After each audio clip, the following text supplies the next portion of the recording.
दोस्तों, आज की कहानी है बहू कल से खाने में नमक थोड़ा कम डालना। दोस्तों, कहानी शुरू करने से पहले अगर आपने हमारे चैनल को सब्सक्राइब नहीं किया है तो सब्सक्राइब कर लीजिए ताकि आपके पास पहुंचे हर नया वीडियो। रोज की तरह आज फिर शीतल जी और उनकी बहू साया की जरा सी बात को लेकर बहस हो रही थी। साया उनसे कह रही थी, मम्मी जी, सानवी साया की 1 साल की बेटी के लिए बिना मिर्च की सब्जी निकाल देना। साया की बात सुनकर उसकी सासू माँ शीतल जी तुनक कर बोली, मुझे पता है रोज रोज क्यों कहती हो मम्मी, सुबह आप भूल गई थी ना, इसलिए मैंने सोचा एक बार याद दिला दूं। साया ने भी ऊंची आवाज में कहा। शीतल जी ने कहा, तुम्हें याद है या याद दिलाना पड़ेगा?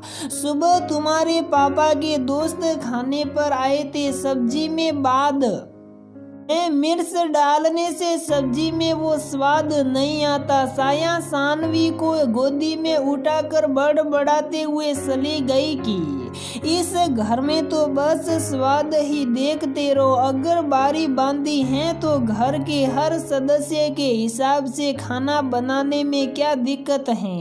एक तरफ जहां साया की सासू माँ उसके ससुर जी से कहा रही थी, मैंने इसलिए एक दिन छोड़कर एक दिन की अपनी खाने की बारी भी बांध ली कि हमेशा साया के मन में यही रहता था कि मम्मी घर में करती ही क्या है। पर अब भी साया को चैन नहीं है। ये नहीं सानवी के लिए जरा सी सब्जी खुद ही बना ली।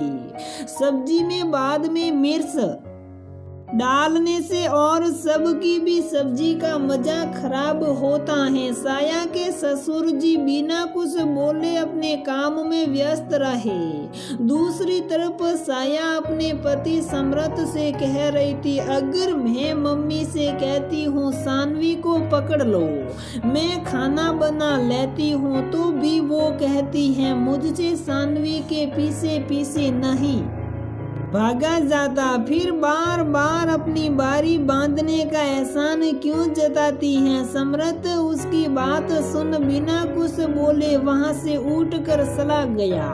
कुछ दिनों से सानवी के पापा सम्रत का बीपी हाई चल रहा था, इसलिए एक दिन सम्रत ने साया से कहा, कल से मेरे लिए कम नमक का खाना बना देना। साया ने कहा, मम्मी पापा का भी ब्लड प्रेशर हाई रहता है, अगर मैं उनसे कहूँगी आप भी कम नमक का खाना खा लेना तो वो कहेगी ऐसा बेस्वाद खाना हम नहीं खा सकते। मम्मी को तो सब्जी में मिर्च बाद में डालने से ही सब्जी का टेस्ट नहीं आता। अगर उनसे कहूँगी नमक भी पहले थोड़ा कम डालकर सब्जी निकाल देना तो उन्हें बहुत गुस्सा आएगा, इसलिए मैं आपके लिए अलग सब्जी ही बना दूंगी। अगले दिन से साया सम्रत और सानवी के लिए अलग सब्जी बनाने लगी।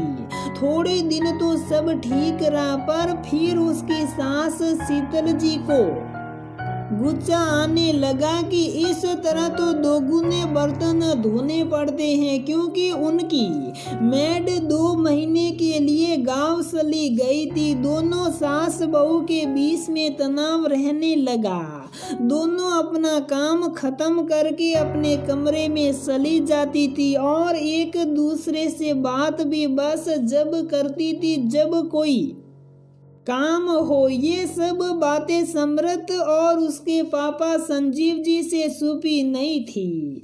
एक दिन संजीव जी ने सम्रत को अपने पास बुलाकर उससे कहा, सम्रत, आजकल जरा जरा सी बात में तेरी मम्मी और साया की बहस हो जाती है। मैं नहीं चाहता कि जल्दी ही ये छोटी छोटी बहस लड़ाई का रूप ले ले। ये जो दरार उन दोनों के बीच पड़ रही है उसे खाई बनने से पहले ही रोकना पड़ेगा। समृत ने कहा, पापा मैं साया को समझाऊंगा कि अब तो मेरा बीपी ठीक चल रहा है, इसलिए अब कम नमक की सब्जी ना बनाए और धीरे धीरे सानवी को भी मिर्च खाने की आदत डाले। संजीव जी थोड़ा सोच कर बोले, बेटा तुम तो जानते हो तुम्हारी मम्मी को बहुत मसालेदार खाना ही पसंद आता है और सानवी अभी सिर्फ 1 साल की है। बच्चे के लिए हल्के मसाले का खाना ही अच्छा रहता है।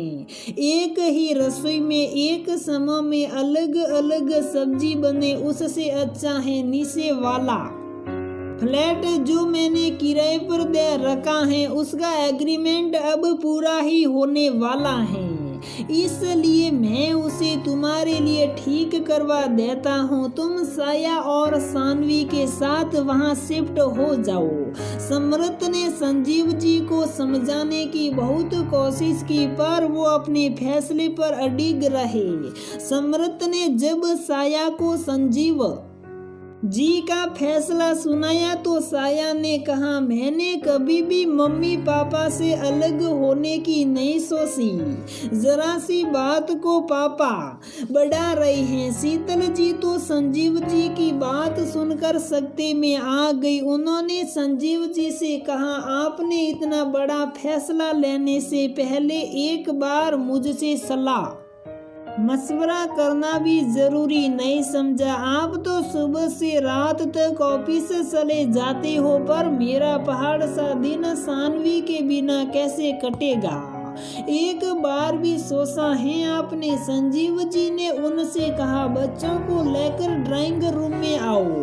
जब शीतल जी, समृत और साया सब आ गए तो संजीव जी ने सबको समझाते हुए कहा, मैं जानता हूँ जहाँ 2 बर्तन होंगे वहाँ शोर भी होगा, पर मैं नहीं चाहता मेरा घर लड़ाई का मैदान बने और दुनिया को बातें बनाने का मौका मिले। शीतल, मैं बच्चों को सिर्फ नीचे के फ्लैट में शिफ्ट होने को कह रहा हूँ ताकि हम सबको जिंदगी अपने अपने तरीके से जीने का मौका मिले, पर जब हमें एक दूसरे की जरूरत हो हम एक दूसरे के काम आ सके। रिश्तों की डोर बहुत नाजुक होती है और जैसा कि रहीम जी ने कहा है, प्रेम का धागा टूटने के बाद उसे कितना भी जोड़ो उसमें गांठ पड़ जाती है। उसी तरह मैं भी चाहता हूँ हमारे रिश्तों में इतना मन मुटाव न आए कि वो टूट ही जाए, इसलिए थोड़ा सा फासला हमारा रिश्ता और मजबूत कर देगा।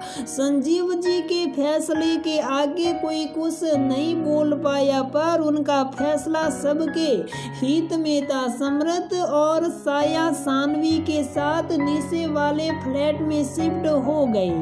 धीरे धीरे साया और शीतल जी को एक दूसरे की अहमियत समझ आने लगी। कभी साया शीतल जी को उनकी पसंद का खाना बनाकर दे आती तो कभी शीतल जी सबके लिए खाना बना लेती थी। त्योहार वह सब साथ में ही मनाते थे और जब भी कोई मेहमान आता था तो शीतल जी और साया मिलकर काम कर लेते थे। साया बीमार होती तो शीतल जी उसकी देखभाल करती थी और शीतल जी की तबीयत खराब होने पर साया उनका ध्यान रखती। संजीव जी ने ठीक कहा था, अब उनके परिवार में पहले से ज्यादा अपनापन हो गया था, क्योंकि वह सब अब जिंदगी अपने लिए भी जी रहे थे और अपनों के लिए भी।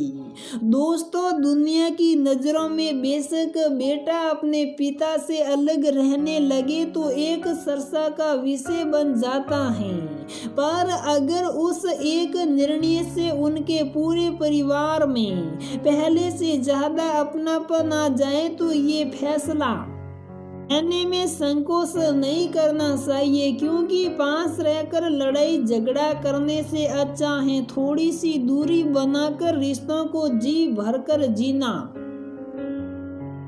तो दोस्तों हमारी ये कहानी यहीं पर समाप्त होती है। अगर आपको हमारी ये कहानी पसंद आती है तो वीडियो को लाइक करें, शेयर करें और हमारे चैनल को सब्सक्राइब जरूर करें।